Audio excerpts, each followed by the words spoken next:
How we doing, folks? Today we're planting some Blackhaw Viburnum seeds. This is my first time experimenting with this plant. I bought these from Oikos Tree Crops, and they sell, I don't know if they sell the actual plants, but they definitely sell the seeds.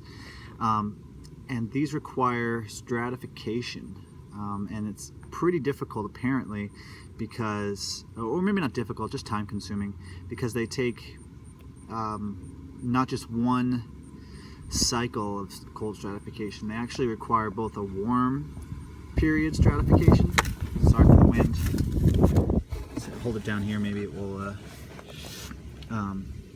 be better. A warm period stratification and a cold period stratification. And I believe the warm is first, and then there's a cold, and then there's I've read in some places they say it's even like a cold, warm, cold, but most places it just says at least one warm period of a few months and one cold period of a few months as well, about three months, 3 to 4.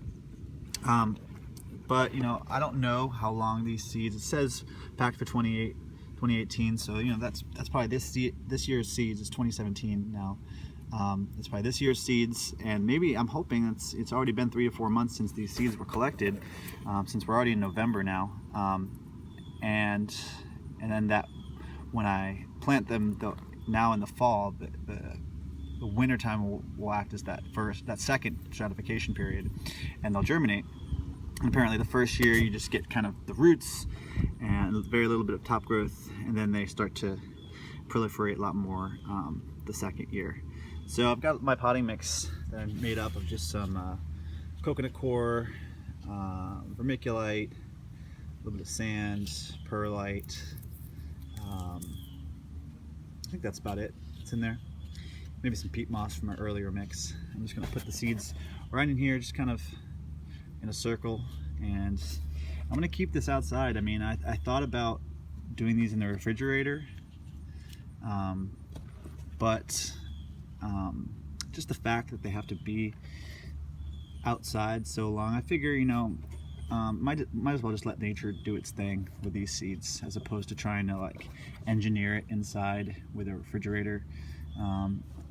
This is an Iowa strain of Blackhaw Viburnum, which is edible and apparently has really good tasting fruit. So one of these seeds might have an even better tasting fruit because they're all genetically a little bit different.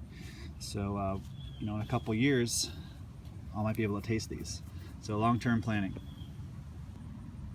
One last thing, this packet was 10 seeds, and I planted all but 2 because I think it's important to have some backups. And if something happens with those seeds, I'll at least have those genetics still available to me, and I won't have to reorder them, because you never know if maybe the seeds become unavailable, or the site goes down, or whatnot. So I always like to keep backups of seeds, even when I don't plan to plant them ever again.